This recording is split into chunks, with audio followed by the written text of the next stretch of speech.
तर गिरीश महाजन यांनी ट्विट केलेला फोटो कोरोना काळातला आहे असं एकनाथ खडसे यांनी म्हटलंय। कोरोना काळात प्रफुल्ल लोढा आरोग्यदूत म्हणून काम करत होता असंही खडसेंनी म्हटलं। मी पोस्ट केलेल्या फोटोबाबत महाजनांनी उत्तर द्यावं असं खडसे यांनी म्हटलंय। प्रफुल्ल लोढाचा खडसेंना गुलाब देतानाचा फोटो महाजनांनी फेसबुक पोस्ट केला। हनी ट्रॅप संदर्भातील सत्य लवकरच समोर येईल असंही एकनाथ खडसे यांनी म्हटलंय।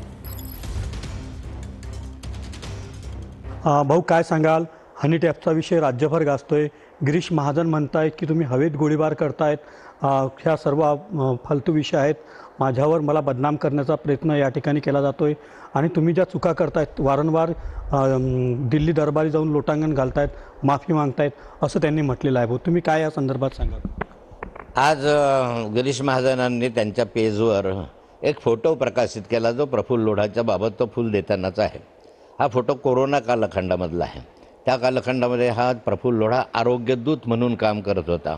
हा फोटो मुका आहे, बोलका नाही आहे, पण मी प्रफुल्ल लोढांचा बोलका फोटो टाकला होता, त्याचं उत्तर ह्यांनी द्यायला हवं, ते उत्तर देत नाही। एक बटन जर मी दाबलं तर सगळा हिंदुस्थान हादरेल हे बोलकं चित्र मी प्रफुल्ल लोढांचं दाखवलं, यांनी मुकं चित्र दाखवलं। ह्याच्यातनं काय फुल देतो आहे, कोरोनाचा कालखंड आहे, मास्क लावलेला आहे आणि मी कधी नकार दिलाच नाही की ह्यानं त्या संदर्भामध्ये फोटोच्या संदर्भामध्ये मी कधी उल्लेख केला नाही, संजय राऊतांनी केला होता।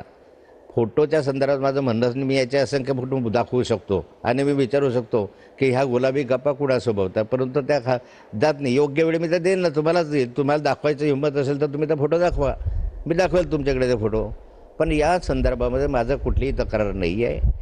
आणि दुसरं गोष्ट की मी कधी आयुष्यात लोटांगण घातलेलं नाही आहे, माझ्या मातापित्यांशिवाय मी कधी कोणाचे पाय धरलेले नाही आहे। या ठिकाणी दिल्लीमध्ये जात असताना मला सन्मानाने आणि आदराने या ठिकाणी मला अपॉइंटमेंट दिली जाते। प्रकारचे संकटमोचक हनी ट्रॅपमध्ये संकटात आले असं संजय राऊतांचं म्हणणं आहे। हळूहळू चित्र स्पष्ट होईल आणि त्या माध्यमातून आज कितीही वाचवण्याचा प्रयत्न केला तरी सत्य बाहेर येईलच येईल। रवी गोरेसह मंगेश ढोले, TV9 मराठी, मुक्ताईनगर, जळगाव।